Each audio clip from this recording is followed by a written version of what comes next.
Astrology में कुंडली के 7वें स्थान या सप्तम स्थान से शादी ब्याह मैरिज के बारे में देखते हैं। तो शादी ब्याह मैरिज एक इम्पॉर्टेंट सब्जेक्ट है और किसी भी कुंडली में आप उसके 7वें स्थान से 7th के लॉर्ड से 7th का जो कारक ग्रह है शुक्र, इससे आप देख सकते हैं, राइट। तो अभी ये शादी ब्याह के बारे में ही डिस्कशन चल रहा है। तो इसमें जो इससे रिलेटेड एक टॉपिक है वो है मेलापक। मेलापक का मतलब होता है कि वर और कन्या की शादी के पहले उनकी कुंडली मिलाई जाती है। तो कुंडली मिला के उनके गुण देखते हैं, कितने गुण मिल रहे हैं, और भी चीज़ें देखते हैं जो आपको बताया। ये 3 तरह से कुंडली मिलाई जाती है। इसमें नक्षत्र मिलापक, ग्रह मिलापक और भाव मिलापक, राइट। ये 3 तरह से कुंडली मिलाई जाती है वर और कन्या की। अब इन्हीं मिलापक के साथ साथ वर और कन्या के गुण और दोष भी देखने चाहिए। ये उनकी कुंडली से मालूम हो जाएगा। वर की कुंडली देखिए, कन्या की कुंडली देखिए, तो लड़के की कुंडली में क्या गुण और क्या दोष हैं, लड़की की कुंडली में क्या गुण और दोष हैं, तो इसको देखना चाहिए। तो गुण जितने ज़्यादा होंगे मैरिड लाइफ उतनी बढ़िया रहेगी, दोष जितने कम से कम होंगे मैरिड लाइफ उतनी बढ़िया रहेगी। तो ये गुण और दोष भी देखने चाहिए। तो फिलहाल अभी जो टॉपिक चल रहा है वो वर और कन्या के दोष के बारे में बता रहे हैं, यानी उनकी कुंडली से आप देख सकते हैं क्या उनकी कुंडली में दोष हो सकता है। तो अभी तक जो आपको बताया, एक तो खराब स्वास्थ्य योग होता है, यानी वर और कन्या दोनों की हेल्थ ख़राब हो या दोनों में से किसी एक की हेल्थ ख़राब हो। हेल्थ ख़राब होने का मतलब कि आए दिन कोई ना कोई बीमारी लगी हुई है, या कोई क्रॉनिक डिसीज़ है, या लॉन्ग स्टैंडिंग है, इनक्योरेबल डिसीज़ है, तो वो फिर वो मैरिड लाइफ बिल्कुल डिस्टर्ब हो जाएगी उससे। और सेकंड जो था दरिद्री योग, यानी उनको पैसा ही नहीं उनके पास में, तो उतना इकोनॉमिकल क्राइसिस हर समय बनी हुई है, या उधार लिया हुआ है उससे परेशान है, तो एक दरिद्री योग बनता है। तो ये वर और कन्या दोनों की कुंडली में देखना चाहिए। इसके अलावा संतानहीन योग, ये भी कि ये महादोष है, यानी वर कन्या कुंडली में ऐसे योग हैं, प्लेसमेंट है ग्रहों का या अरेंजमेंट है कि वो उनकी संतान ही नहीं होनी है, उसमें संतानहीन योग है। तो उस मैरिज का पर्पस क्या हुआ? मैरिज का पर्पस ही सॉल्व नहीं हुआ। मैरिज का पर्पस ही यही है कि वो वर और कन्या शादी करें और उसके बाद उनकी संतान हो। तो अगर संतान ही नहीं हो रही है तो वो पर्पस सॉल्व नहीं होगा। संतानहीन योग देखना ज़रूरी है। दूसरा होता है व्यभिचारी योग, व्यभिचारी और व्यभिचारिणी योग। लड़के की कुंडली में मिलेगा आपको व्यभिचारी योग, लड़की की कुंडली में मिल सकता है व्यभिचारिणी योग। तो इसको देखना बहुत ज़रूरी है। यानी हस्बैंड वाइफ का जो आपस में रिलेशन है, उसके अलावा उनके और इलीगल या अवैध संबंध हो, इलीगल रिलेशंस हो, तो वो एक व्यभिचार, लड़के की कुंडली में है तो व्यभिचारी योग, लड़की की कुंडली में तो व्यभिचारिणी योग बनता है। एक ये महादोष है। इसी तरह से बहुविवाह योग, स्पेशली लड़के की कुंडली में देखिए कि मतलब उसमें एक से ज़्यादा विवाह उसकी कुंडली में अगर दिखाई दे रहा है तो वो एक महादोष है, क्योंकि वो किसी वजह से वो उसकी वाइफ की डेथ हो या वैसे ही वो रसिकता से, भोग विलास के चक्कर में एक से ज़्यादा शादी करें, तो ये एक महादोष माना जाता है। इसी तरह से विधुर और विधवा योग, लड़के की कुंडली में विधुर योग मतलब उसकी वाइफ की डेथ हो जाए तो विधुर हो गया, विडोवर। और विधवा योग का मतलब है कि उस लड़की के शादी के बाद लड़की के हस्बैंड की डेथ हो जाए तो वो विधवा हो गई, विडो योग बन गया, राइट। तो एक ये भी एक महादोष है। इसके अलावा अल्पायु योग के बारे में आपको बताया। अल्पायु मतलब जिसकी एज 20 से 32 वर्ष में ही उसकी डेथ हो गई, उनकी एज ही होती है 20 से 32 वर्ष, तो ये मैरिड लाइफ का कोई मतलब नहीं रहा इसका। तो ये महादोष है। इसके बाद आता है जो आज जो टॉपिक है वो सन्यासी योग, यानी लड़के की कुंडली में स्पेशली आपको देखना होगा कि ऐसा तो नहीं कि उसकी कुंडली में सन्यासी योग है, यानी वैराग्य वो ले ले, बाद में सन्यास ले ले, तो फिर वो मैरिज का पर्पस ही सॉल्व नहीं होगा, राइट। तो ये सन्यासी योग भी जो है वो देखना बहुत ज़रूरी है, राइट। तो इसको स्पेशली लड़के की कुंडली में इसको देखना चाहिए। अब देखिए 2 जीवन है, एक तो गृहस्थ जीवन है जिसमें लड़के लड़की ने शादी किया तो वो उनकी मैरिड लाइफ है, उनको बितानी है, पूरा अपना जीवन बिताना है साथ में। और दूसरा है सन्यासी योग। सन्यासी मतलब संसार से उन्होंने वैराग्य ले लिया, माया मोह से दूर हो गए, तो वो सन्यासी योग हो गया। अब दोनों में बहुत ज़्यादा डिफरेंस है। तो गृहस्थ जीवन के लिए अनुराग चाहिए, यानी अनुराग, प्रेम हो, आपस में आकर्षण हो, एक अट्रैक्शन होना चाहिए अपोजिट सेक्स के लिए, आसक्ति होनी चाहिए।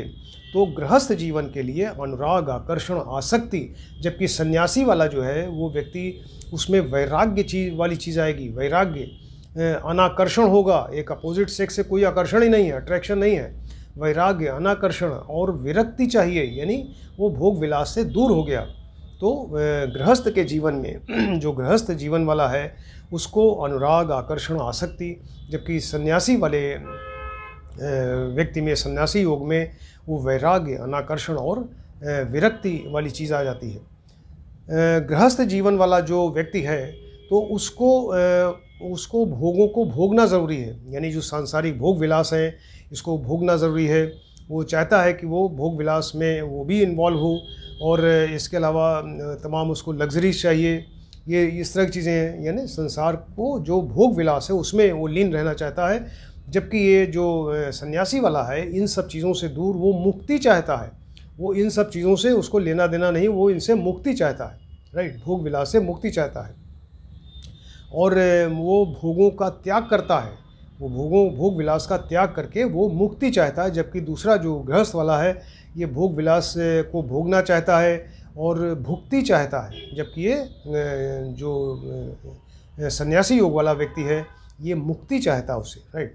तो ये दाम्पत्य जीवन के लिए एक ये महादोष माना जाता है। अगर लड़के की कुंडली में है तो वो तो सन्यासी हो गए, अब वो मैरिड लाइफ ख़त्म हो गई उनकी, तो इसका कोई मतलब नहीं रहा मैरिज का। इसलिए दाम्पत्य जीवन के लिए एक ये महादोष है।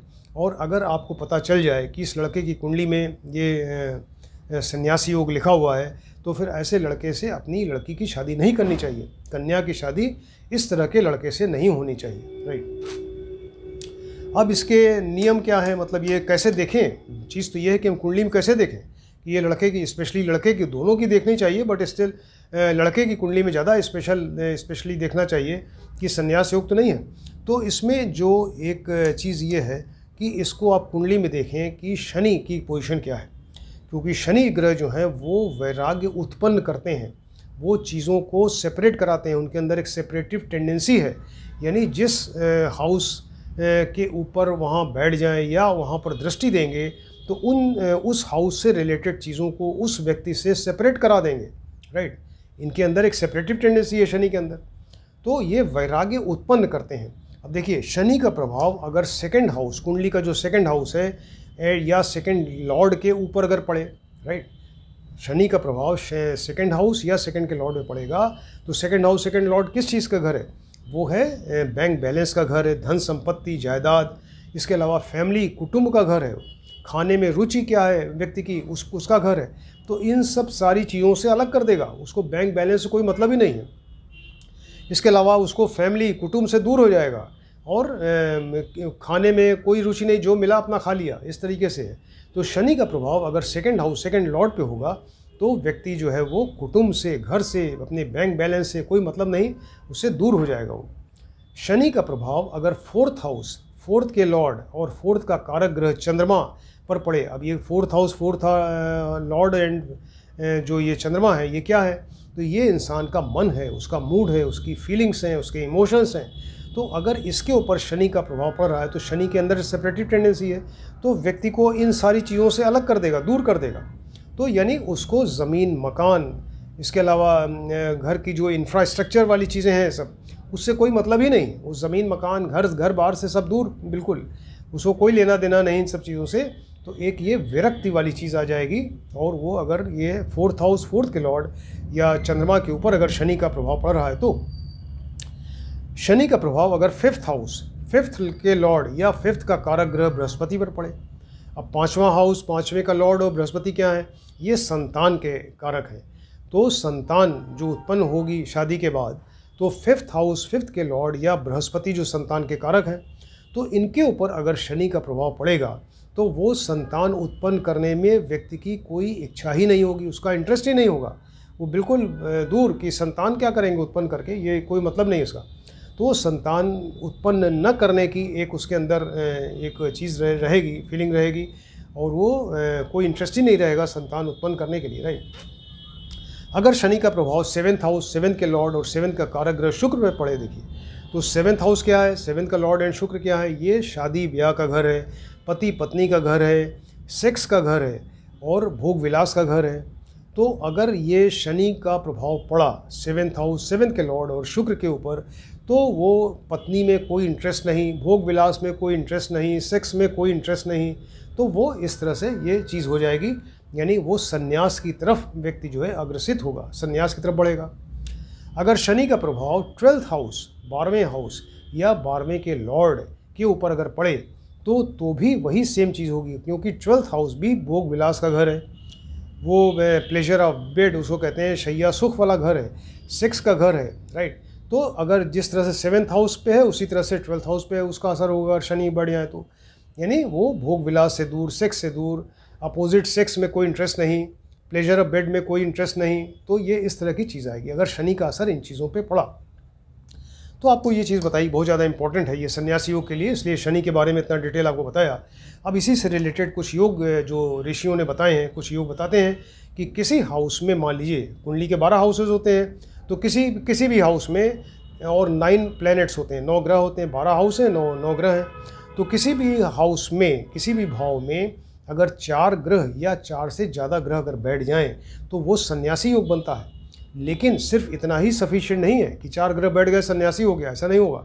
उसके लिए फिर कंडीशंस हैं कि अगर वो जो 4 ग्रह बैठे हैं या 4 से ज़्यादा ग्रह हैं उसमें कम से कम एक ग्रह जो है वो बहुत बलवान होना चाहिए, स्ट्रांग होना चाहिए, राइट। उन 4 ग्रहों में एक ग्रह जो है बहुत स्ट्रांग होना चाहिए। इसके अलावा वो जो बलि ग्रह है वो अस्त नहीं होना चाहिए। ऐसा ना हो कि बलि तो है लेकिन वो सूर्य के साथ बैठ के अस्त हो गया, कंबस्ट हो गया, तो उसका कोई मतलब नहीं, वो सन्यासी योग फिर नहीं बनेगा। ऐसा बलि ग्रह युद्ध में पराजित नहीं होना चाहिए, हारना नहीं चाहिए वो। इसके अलावा उन जो 4 ग्रह हैं या 4 से ज़्यादा ग्रह हैं उनमें से कोई ग्रह अगर दशमेश बन रहा है यानी 10th का लॉर्ड बन रहा है तब वो सन्यासी योग बन सकता है, राइट। तो किसी हाउस में 4 या 4 से ज़्यादा ग्रह हों लेकिन उनमें से एक ग्रह बहुत स्ट्रांग हो, और इसके अलावा उसमें वो अस्त नहीं होना चाहिए, युद्ध में परास्त नहीं होना चाहिए, और उनमें से कोई ग्रह अगर दशमेश है तो सन्यासी योग बनेगा। तो ये इसकी कंडीशंस है, तब वो सन्यासी योग बनेगा। 9th हाउस देखिए, कुंडली का जो 9th हाउस है धर्म का घर है, वो फादर का घर है, धर्म का घर है, भाग्य का घर है। तो 9th हाउस में अगर शनि बैठ जाए, शनि जो वैराग उत्पन्न करते हैं, तो शनि बैठे 9th हाउस में धर्म के घर में, उनके ऊपर बृहस्पति जो धर्म से रिलेटेड है, इनकी अगर दृष्टि हो जाए तो व्यक्ति सन्यासी हो जाएगा, राइट। शनि की दृष्टि 4th हाउस, 4th के लॉर्ड या 4th का कारक चंद्रमा, आपको पहले ही बताया, अगर इनके ऊपर पड़ रही है, जो कि वो ये इंसान का मूड है, उसका मन है, उसकी फीलिंग्स हैं, उसके इमोशंस हैं, तो इन सबको सप्रेस कर देगा वो शनि, इन सब से दूर ले जाएगा, उसका कोई इंटरेस्ट ही नहीं रहेगा, ये तो वैराग्य की तरफ जाएगा वो। तो अगर शनि की दृष्टि ये या शनि की युति या दृष्टि 4th हाउस, 4th के लॉर्ड या कारक ग्रह चंद्रमा पर पड़ती है तो व्यक्ति सन्यासी बन जाएगा, सन्यासी योग है उसकी कुंडली में। लग्नेश और शनि अगर कुंडली में निर्बल हो, लग्नेश यानी लग्न का लॉर्ड और शनि कुंडली में जहाँ बैठे हैं, तो देखिए अगर बहुत ज़्यादा वीक हैं तो ऐसे केस में भी सन्यासी योग बन सकता है। नवमेश और दशमेश, नवम का लॉर्ड यानी जो 9th का लॉर्ड है, और दशमेश यानी 10th का लॉर्ड, तो नवमेश और दशमेश दोनों अगर अष्टमेश या षष्ठेश के साथ हों, अष्टम के लॉर्ड या 6th के लॉर्ड के साथ हो जाएं, तो ऐसे केस में सन्यासी योग बनता है। नवमेश और दशमेश दो ग्रह हैं, नवमेश एंड दशमेश, अगर दोनों अष्टमेश या षष्ठेश के साथ हों तो ऐसे केस में वो सन्यासी योग बनता है। चंद्रमा को देखिए, यदि चंद्रमा शनि के दृष्टिकोण में हो, शनि के दृष्टिकोण में होने का क्या मतलब है कि शनि जन्म कुंडली में किसी राशि में बैठे हुए हैं। अब देखिए उस कुंडली से, जन्म कुंडली से आप बनाइए दृष्टिकोण कुंडली D3, डिविजनल चार्ट नंबर 3। तो शनि जिस राशि में, यहाँ जन्म कुंडली में चंद्रमा जिस राशि में बैठे हैं, तो चंद्रमा अगर शनि के दृष्टिकोण में हो, यानी दृष्टिकोण कुंडली में वो शनि की राशि में हो, 10 नंबर या 11 नंबर मकर या कुंभ की राशि में होंगे दृष्टिकोण कुंडली में चंद्रमा, तो और उसके ऊपर शनि या मंगल की दृष्टि हो जाए, ऐसे केस में सन्यासी योग बनता है। इसको फिर से बताते हैं कि चंद्रमा यदि शनि के दृष्टिकोण में हो, यानी चंद्रमा दृष्टिकोण कुंडली में, आप देखिए उसी व्यक्ति की बनाइए दृष्टिकोण कुंडली, उसमें अगर शनि की राशि में बैठे हैं और उनके ऊपर शनि या मंगल की दृष्टि है तो व्यक्ति सन्यासी हो जाएगा। चंद्रमा यदि मंगल के नवांश में हो, यानी उसी व्यक्ति की कुंडली जो है, आप देख रहे हैं चंद्रमा किसी राशि में है, तो उसका आप D9 बनाइए, ये डिविजनल चार्ट नंबर 9 या नौमांश कुंडली। तो वो चंद्रमा जो यहाँ बैठे हैं जन्म कुंडली में, अगर वही चंद्रमा अगर नौमांश कुंडली में वहाँ पर मंगल के नवांश में हो, मंगल की राशि 2 राशियाँ, 1 नंबर 8 नंबर, तो नौमांश कुंडली में अगर 1 नंबर मेष या 8 नंबर यानी वृश्चिक स्कॉर्पियो राशि में हो, उसके ऊपर शनि की दृष्टि हो जाए, तो ऐसे केस में सन्यासी योग बनेगा, राइट। चंद्रमा जिस राशि में बैठे हों कुंडली में, राइट, कुंडली में किसी राशि में बैठे होंगे, तो चंद्रमा जिस राशि में हो उसका स्वामी वो सिर्फ शनि से दृष्ट हो, यानी शनि की दृष्टि हो उस चंद्रमा जिस राशि में बैठे हैं उस राशि का स्वामी, उसका लॉर्ड, उसके ऊपर सिर्फ शनि की दृष्टि हो, तो ऐसे केस में सन्यासी योग बनेगा। राइट, ये सब ऐसे योग बताए गए हैं ऋषियों द्वारा, इसमें इम्पोर्टेंट योग आपको बता रहे हैं। तो सूर्य चंद्र या गुरु, सूर्य चंद्र या गुरु तीनों में से एक भी ग्रह अगर निर्बल हो, वीक हो, सूर्य चंद्र एंड गुरु में से एक भी ग्रह जो है कुंडली में निर्बल है, राइट, और निर्बल होकर वो लग्न दशम यानी लग्न 10th हाउस या 12th हाउस में हो और उस पर बली शनि की दृष्टि हो। फिर से बताते हैं, देखिए कि सूर्य चंद्र या गुरु में से एक भी ग्रह यदि वीक होकर वो लग्न में बैठ जाए, दशम में बैठ जाए या 12th स्थान द्वादश में बैठ जाए, उसके ऊपर स्ट्रॉन्ग शनि की दृष्टि हो जाए, तो व्यक्ति जो है संन्यास ले लेगा, सन्यासी योग बनता है। लग्न दशम भाव पर, लग्न एंड 10th हाउस पर यदि सूर्य शनि राहु का प्रभाव हो, सूर्य शनि राहु ये सारे सेपरेटिव टेंडेंसी वाले हैं, ये चीज़ों को सेपरेट कराते हैं, तो लग्न एंड दशम भाव पर सूर्य शनि एंड राहु का अगर प्रभाव हो, प्रभाव का मतलब वो बैठ जाएं, दृष्टि दे दें, तो ऐसे केस में वो सन्यासी योग बनता है। ये तो आपको बताया वर्ग की कुंडली में आपने देखा, लड़के की कुंडली में इसको ज़रूर देखना चाहिए शादी के पहले। कहीं ऐसा तो नहीं कि इस तरह की कंडीशन है कि सन्यास योग वो बाद में सन्यास ले ले, सन्यासी बन जाए, तो फिर वो लड़की का क्या होगा, वो तो मैरिड लाइफ उसकी ख़राब हो गई। इसी तरह से लड़की की कुंडली में, हालांकि रेयर है, बहुत रेयर है लड़की कुंडली में, लेकिन लड़की की कुंडली में भी सन्यासी या प्रवज्या योग कहते हैं, ये बन सकता है।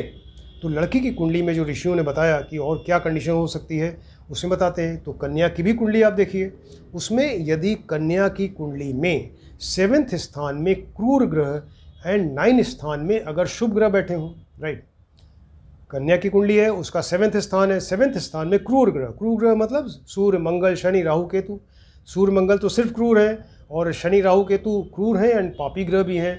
तो 7th कन्या की कुंडली में 7th स्थान में अगर क्रूर ग्रह बैठ जाएं और 9th स्थान जो नवम स्थान है, तो वहाँ पर अगर शुभ ग्रह हो, तो ऐसे केस में कन्या प्रवज्या योग वाली होती है, यानी वो संन्यास बाद में ग्रहण कर लेगी। कन्या की, और कन्या की मान लीजिए लग्न है, लग्न अगर सम हो, कन्या की जो लग्न है, लग्न में कोई राशि होगी, तो कन्या की लग्न जो है सम राशि वाली, सम का मतलब जो इवन नंबर है, दो से कट जाए, तो 2, 4, 6, 8, 10, 12, ये 6 लग्न होती है जो 2 से कट जाएगी, तो 12 राशियाँ होती हैं, 12 लग्न हो सकती है। तो कन्या की कुंडली में अगर सम राशि वाली लग्न हो, यानी 2, 4, 6, 8, 10, 12 हो, और मंगल बुध बृहस्पति एंड शुक्र अगर बलवान हो, राइट, कन्या की कुंडली में इवन नंबर की लग्न है, 2, 4, 6, 8, 10, 12 की कोई लग्न है, और इसके अलावा उसी की कुंडली में मंगल बुध बृहस्पति एंड शुक्र अगर ये सब बलवान हो, स्ट्रॉन्ग हो, तो प्रख्यात प्रवज्या योग बनता है, यानी वो लेडी जो है बाद में, वो लड़की जो है बहुत ही ज़्यादा फेमस एक सन्यासिनी बनेगी, राइट। ऐसी कन्या विवाह के बंधन में जनरली बनती ही नहीं है, वो विवाह ही नहीं करेगी और वो बहुत फेमस कोई सन्यासिनी बनेगी।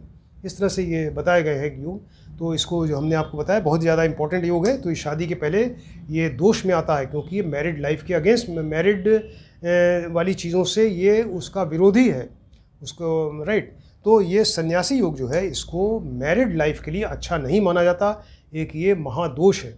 इसलिए शादी के पहले लड़के और लड़की कुंडली में ये सन्यासी वाला योग ज़रूर देखना चाहिए। अगर दोनों में से कोई एक सन्यासी योग है तो फिर उसकी मैरिज आप ना करें तो ज़्यादा अच्छा है, राइट। तो इसको आप ध्यान से देखिए, स्टडी करिए, बहुत ही इंटरेस्टिंग, बढ़िया, इंपॉर्टेंट सब्जेक्ट है। इसको आप ध्यान से देखें और स्टडी करिए। Thank you.